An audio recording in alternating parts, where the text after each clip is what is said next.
అసలు బబిత మానసిక పరిస్థితి బాగుందా? బబిత పాటుగా మీ కుటుంబ సభ్యుల మానసిక పరిస్థితి బాగుందా అంటే ఏం చెప్తారు? అందరికి బాగానే ఉందండి. బాగానే ఉంది. కాకపోతే తనకు అలా జరగడంతో మేము హాస్పిటల్కి తిరగాల్సి వచ్చింది. తను ఎప్పుడు ఇదే మాట మాట్లాడేది. అదొకటి. ఇంకొకటి ఏం మాట్లాడేదంటే చిన్నప్పుడే నా ఫస్ట్ ఏమో నాగదేవత మా అమ్మ అనేది, తర్వాత రాజు కూతుర్ని.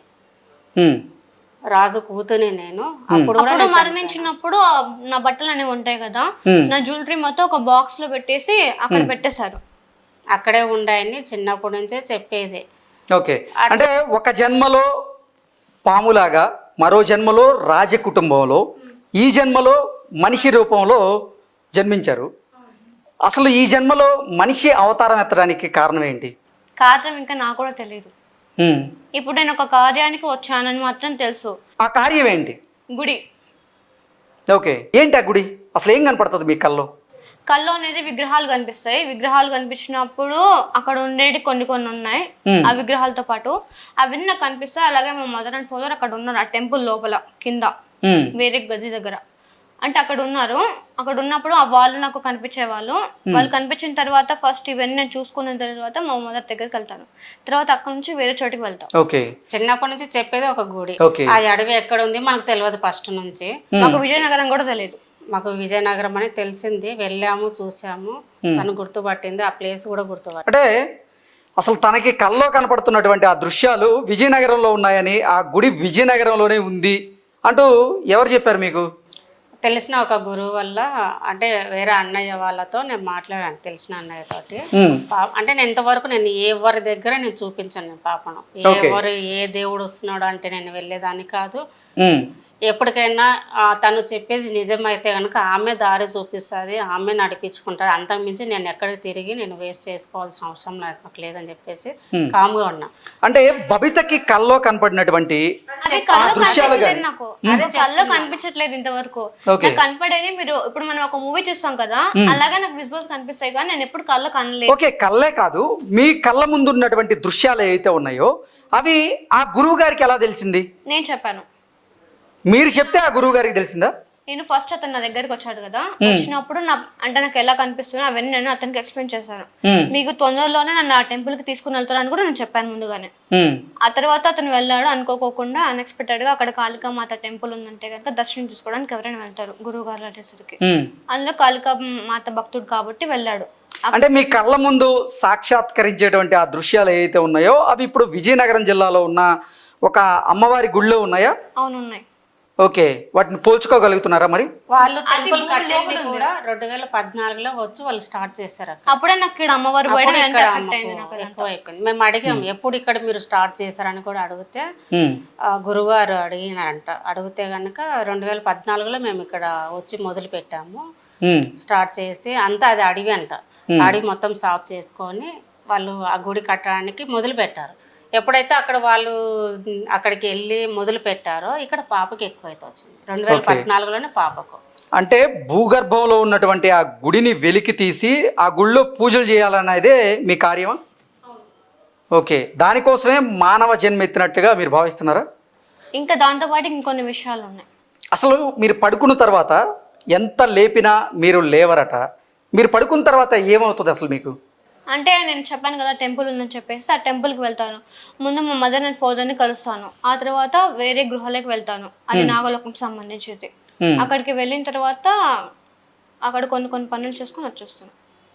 ఓకే, అంటే ప్రతిరోజు పడుకోగానే ఇక మీ పేరెంట్స్ని కలవడం, అంటే నాగదేవతని నాగరాజుని కలవడం, మీరు నాగలోకంలోకి వెళ్ళడం, అక్కడ మీ కార్యాలన్నీ పూర్తి చేసుకొని మళ్ళీ భూలోకంలోకి తిరిగి వస్తారా? వస్తాను. కరెక్ట్గా 3 o'clock నేను ఇక్కడ ఉంటాను.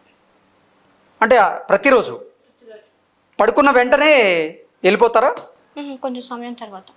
ఒక్కోసారి ముందే పడుకోగానే 2 నిమిషాలకి నిద్రపోతుందా, ఆ తనకు ఒక పెయిన్ లాగా స్టార్ట్ అవుతుంది ఆ మైకం రావడానికి. ఆ మైకం వచ్చినప్పుడు ఇంకా పడుకుంటుంది.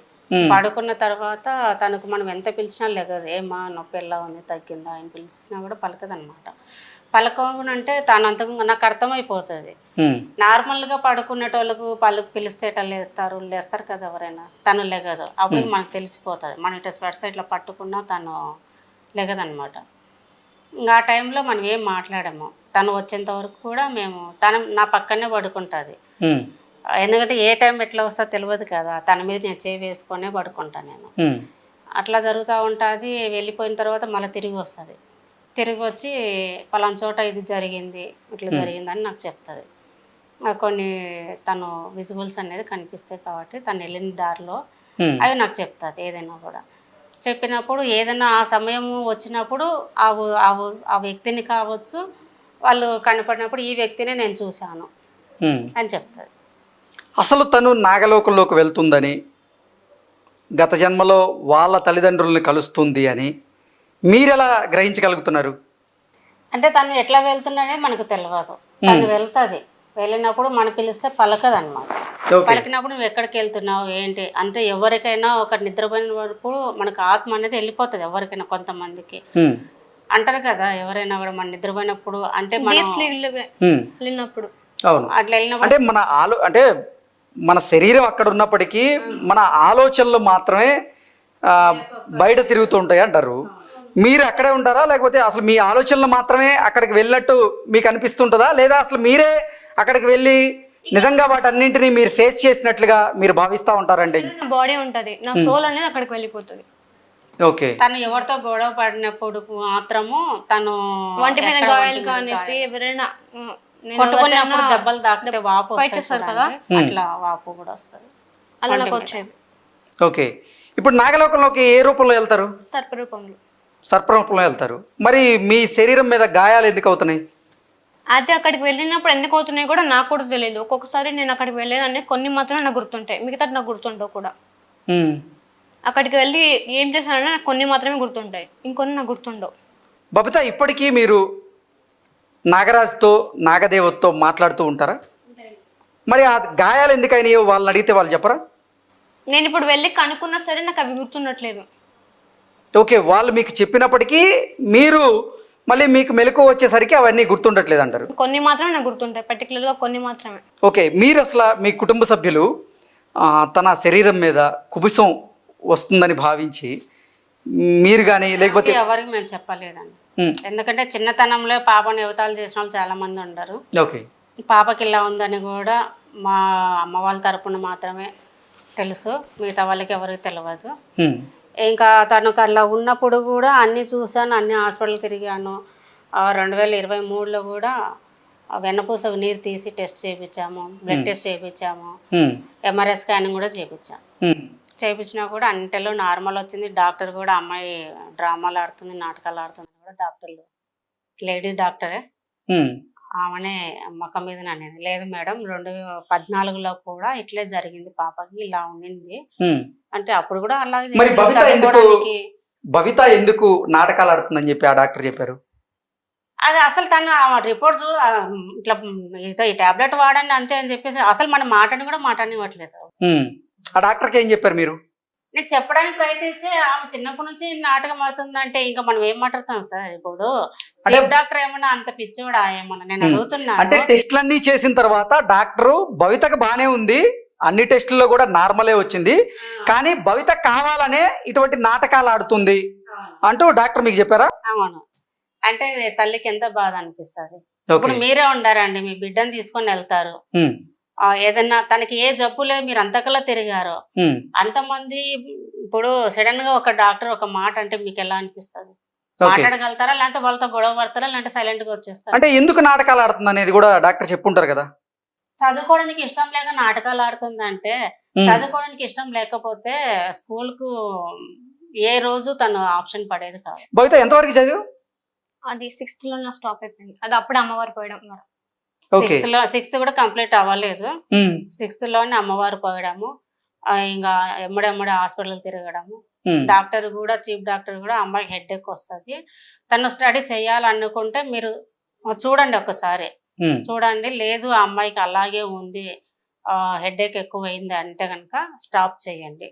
ఎందుకు ఆరుతోనే ఆపేసావు? నాకు ఇప్పుడు కూడా చదువుకోవాలనే ఉంది, కాకపోతే ఏంటంటే కనుక నేను చదువుకుంటే వాళ్ళకి ఏం ప్రాబ్లమో నాకు తెలియదు. నేను చదువుకుంటే ఏమైనా వాళ్ళని మర్చిపోతానేమన్నా, లేకపోతే కార్యం నెరవేర్చుకోకుండా నువ్వు ఎందుకు అలా చేస్తున్నావో అని కూడా నాకు అర్థం కావట్లేదు. ఎవరు అంటే నిన్ను ఎవరన్నా చదువుకోవద్దని బలవంతంగా ఆపేస్తున్నారా? ఎవరు? అది మా మదర్ అండ్ ఫాదరే. నాగరాజు నాగరాణి నిన్ను చదువుకోవద్దు అంటూ బలవంతంగా ఆపేశారా? అవును. అంటే కనుక నేను స్టడీ చేసుకునేటప్పుడు సడన్ గా వాళ్ళు వచ్చేసి నా మొహం మీద మొహం పెట్టడం ఇలా చేసేవాళ్ళు. లేకపోతే కనుక అదే సిచ్యువేషన్ లో నా జ్ఞాపకాలు నాకు కనిపించేలా చేయడం. ఓకే, మీరు చదువుకున్నా కానీ ఆ పుస్తకంలో వాళ్ళ రూపం కనపడడం, లేదంటే మీరు చదువుకున్నది మీకు అసలు జ్ఞాపకం లేకుండా పోవడం, వాళ్ళ జ్ఞాపకాలు మాత్రమే మీకు కనిపించేలాగా చేస్తున్నారా? ఓకే, అదేంటి తల్లిదండ్రులు అంటే మామూలుగా కూతురు భవిష్యత్తు బాగుండాలని కోరుకుంటారు కదా, అవును. ఇంకా నాగదేవత అంటే ఇంకా అసలు అందరూ అమ్మవారిని చాలా ఇష్టంగా ప్రేమతో కొలుస్తూ ఉంటారు. తన కూతురికే తాను ఎందుకు అన్యాయం చేస్తుంది? అది అన్యాయం ఏం కాదు. తను ఏంటంటే కనుక ఇప్పుడు ఫస్ట్ నేను చిన్నప్పటి నుంచి ఇవన్నీ నమ్మేదాన్ని కాదు. అంటే కనుక గాడ్ ఉన్నాడు అంటే గాడ్ ఉన్నాడు, గోస్ట్ ఉందంటే గోస్ట్ ఉంది, అంతవరకే గానీ పర్టికులర్ గా ఇవన్నీ నమ్మను. అంటే కనుక ఎవరైనా పూజాలను కూడా నమ్మను. ఎవరిని నమ్మేదాన్ని కాదు. ఎవరికి నమ్మవారు వస్తుందన్నా సరే నేను నమ్మను కూడా. ఎందుకంటే కనుక కొందరు ట్రాన్స్ లోకి వెళ్ళిపోయి అలా చేస్తూ ఉంటారు అని చెప్పేసి. అప్పుడు కూడా నాకు ఇవన్నీ నేను ఏమైనా ఊహించుకుంటున్నానేమో అనుకున్నాను. అప్పుడు అలా చేయడం ద్వారా నాకు ఇదంతా చేశారు. అంటే మిస్టేక్ అంతా నాదే ఇక్కడ. తను మోడలింగ్ చేసుకోవాలని ట్రై చేస్తే గనక 2 సంవత్సరాలు నన్ను మంచిగా నడవనికోకుండా చేసిండు. ఎవరు చేశారు? ఆమె నాగమ్మ తల్లి చేసింది. అంటే నేను తను నడవలేని పరిస్థితుల్లోనే నేను ఎనపూసకు నీరు తీసి టెస్ట్ చేయించాను. ఇవి వచ్చేసి కర్నూలు హాస్పిటల్కి మీరు ఎక్కడైనా ఎంక్వైరీ చేయించుకోవచ్చు. ఇక్కడ నేను ఒకటి చెప్తున్నాను, ఇవన్నీ రిపోర్ట్స్ ఏం అబద్ధం కాదు కదా. నాకు ఒకవేళ హెల్త్ ప్రాబ్లం ఉండడానికి ఇవన్నీ నార్మల్ రావాల్సిన అవసరం లేదు. పర్టికులర్ గా మీరు మా అమ్మని అనాల్సిన అవసరం లేదు. ఇక్కడ ప్రతి ఒక్కరికి చెప్తున్నాను, ఇక్కడ మా అమ్మని అంటే అస్సలు బాగోదు. మా అమ్మని అంటే అసలు నేను ఊరుకోను అసలు. నేను వాళ్ళకి చెప్తున్నాను, కామెంట్స్ వస్తే ప్రతి ఒక్కరికి చెప్తున్నాను. ఇంతవరకు నేను కూల్ గానే ఉన్నాను, అంతేగాని ఇష్టం వచ్చినట్టు కామెంట్ చేయడం కాదు.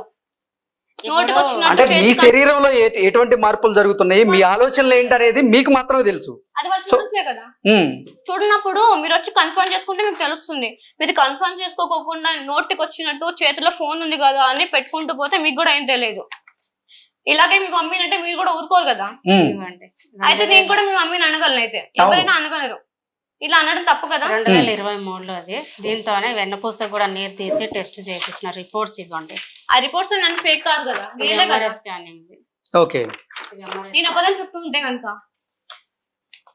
సో ఎంతమంది డాక్టర్ల దగ్గరికి భవితని తీసుకువెళ్లారు? డాక్టర్లు ఏం చెప్పారు అసలు? ఇది ఎంఆర్ఐ స్కానింగ్, ఇది వెన్నపూసకు నీరు తీసి టెస్ట్ చేసిన ఇది ఎంఆర్ఐ స్కానింగ్. ఇది మీరు రీసెంట్ గా చేపించిన రిపోర్ట్స్ ఇవన్నీ మళ్ళీ 2023లోది. ఇవంటే 2014లో ఒకటి కర్నూలు హాస్పిటల్కి.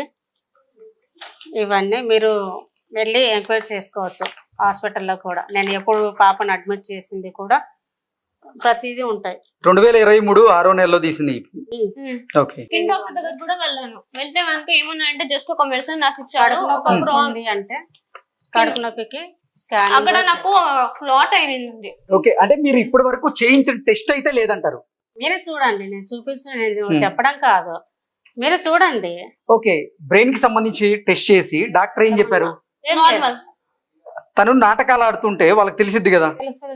అంటే టెస్ట్ చూసి ఆయన ఏం లేదు పాపకు తను ఊరు ప్లేస్ చేంజ్ చేయండి, ఎందుకంటే ఒక్కొక్కరు ఒక మాట మాట్లాడితే తను డిస్టర్బ్ అవుతుంది, పాపలో ఏం లేదమ్మా. తను డాక్టర్ ఇట్లా కూర్చొని ఉన్నాడు పాప బెడ్ కాడ కూర్చొని. అంటే జనరల్ వార్డ్ అది, అందరు ఉండరు, సీనియర్ డాక్టర్ ఉన్నారు, జూనియర్ డాక్టర్ ఉన్నారు, ట్రైనింగ్ డాక్టర్లు ఉన్నారు, అందరు డాక్టర్లు ఉన్నారు. ఆ రోజు చీఫ్ డాక్టర్ వచ్చినప్పుడు అందరు వస్తారు కదా. కూర్చున్నప్పుడు డాక్టర్ ఏమన్నాడంటే పాప దగ్గరికి కేసు సార్ దగ్గరికి వెళ్ళింది, పాప ఇలా మాట్లాడుతుంది అని చెప్పేసి, ఇలా జరిగింది రిపోర్ట్స్ అన్ని చూసి. పాపను కూర్చొని పాప ఏం పేరు బన్నీ అంటే నాకు భవిత అనేది. భవిత కాదు దీంతో బన్యన్ ఉంది కదా అంటే, ఆధార్ కార్డులో అప్పట్లో బన్యన్ ఉంటది, మీరు ఇప్పుడు కూడా మీరు ఎంక్వైరీ చేసుకోవచ్చు, బన్యన్ ఉంటది. ఓకే, భవిత అని ఉంటది. ఆయన ఏమన్నాడంటే నమస్కారం, మా అమ్మకు నమస్కారం పెట్టండి సార్ అనేది. అంటే సార్ అని నాకంటే కాదు, మా అమ్మ నాగమ్మ తల్లి అని పక్కన కూర్చొని ఉంది అని. డాక్టర్ కూడా షాక్ అయినాడు. నాగమ్మ తల్లి ఏంది, ఎవరు అమ్మ ఒక్కతే కదా ఉండేది, ఇంకా ఎవరు లీడర్ లేరు కదా, అమ్మ నిల్చోంది, నువ్వు ఒక్కదాని బెడ్ మీద కూర్చోండవు కదా అంటే నా పక్కన ఉంది. సరే అనేసి ఆయన ఏమనలే. కొంతమంది నవ్వారు, నవ్వితే సారు సీరియస్ అయినాడు, చీఫ్ డాక్టరే. అంతే కదా. సీరియస్ అయినాడు. అమ్మాయి ప్రాబ్లం అని తెలుసుకోకుండా అలా నవ్వుకోవడం తప్పు అనేసి సీరియస్ అయ్యాడు. ఉమ్, తను మాట్లాడేటన్ని చెప్పుకుంటా ఇంట్లో ఎలా చెప్పుతుందో అలా సార్ కూడా చెప్పింది చిన్నప్పుడే. ఉమ్, ఇంకా చెప్పడంతో ఇంకా సారు చూసి అన్ని ఒక 1/2 అవర్ పైనే పాపను చూస్తున్నాడు. తను ఏం మాట్లాడుతుంది, తను ఎలా చేస్తుంది, అంటే ఎలా ప్రవర్తిస్తుంది అని చెప్పి అన్ని రకాలుగా ఆయన మాట్లాడేది చూశాడు. భవితకి ఎన్ని సంవత్సరాలు ఇప్పుడు? ఇప్పుడు 22. 18 సంవత్సరాల నుంచి భవిత శరీరం మీద కుబుసం వస్తుందని చెప్పి మీరు చెప్తూ ఉన్నారు. అంటే పున్నమి వేళ మీరు ఆ వీడియో తీసేయడం కాదు ఏదైనా చేశారా? అది డాక్టరే తీశారు. డాక్టర్ వచ్చే తీసారా? అంటే మేము హాస్పిటల్కి వెళ్ళాం కదా, హాస్పిటల్ లో డాక్టర్ అంటే మేము తీసి నేను నమ్మరు కదా ఎవరు అని చెప్పేసి డాక్టర్ అడిగి మేము తీపిచ్చాం. ఆఖరికి నా బెడ్ మీద నేను పడుకొని ఉన్న బెడ్ మీద కూడా మొత్తం వైట్ లేయర్ అనేది మొత్తం పడిపోయింది. అంటే అది అబద్ధం అయి ఉండదు కదా, డాక్టర్స్ అబద్ధం చెప్పారు కదా, డాక్టర్లకి ఏం పిచ్చాను లేదు కదా. తర్వాత వచ్చేసి ఇవన్నీ ఉన్నాయంటే కనుక ఇష్టం వచ్చినట్టు మాట్లాడేస్తున్నారు, ఇష్టం వచ్చినట్టు కామెంట్స్ చేస్తున్నారు. భవిత అసలు ఏంటి అంటే సర్పానికి ఈ కుబుసం పొరల పొరలుగా పైకి వచ్చి అది ఊడిపోతూ ఉంటుంది. అది కామన్ నేచర్ వల్ల వాళ్ళకి అలా అవుతూ ఉంటుంది. అవును, మీకు కూడా అంతేనా? నాకు కూడా అంతే. ఓకే, ఎన్ని రోజుల్లో ఊడిపోతుంది అలా? నాకు ఫస్ట్ డే వస్తుంది, అంటే పున్నమికి ముందు ఒక 1 to 2 days ముందు వస్తుంది. అంటే మెల్లమెల్లగా స్టార్ట్ అవుతుంది. నాకు కూడా మెల్లమెల్లగా స్టార్ట్ అయ్యి పున్నమి రోజు ఎక్కువ అవుతుంది. అంటే పున్నమి రోజు ఊడ్చిపోతూనే ఉంటుంది. ఊడ్చిపోయిన తర్వాత ఒక 1 to 2 days తర్వాత కూడా కొన్ని పోతూ ఉంటాయి. ఒక్కొక్కసారి నేను కూడా పెయిన్ తట్టుకోలేను. ఇంకొకరు ఏమని కామెంట్ చేస్తున్నా అంటే పాము తీసుకొచ్చి మెల్ల వేయండి, పెళ్లి చేయండి అంటున్నాను. మీకు అంతగా పెళ్లి చేసుకోవాలనుకుంటే మీరు చేసుకోండి,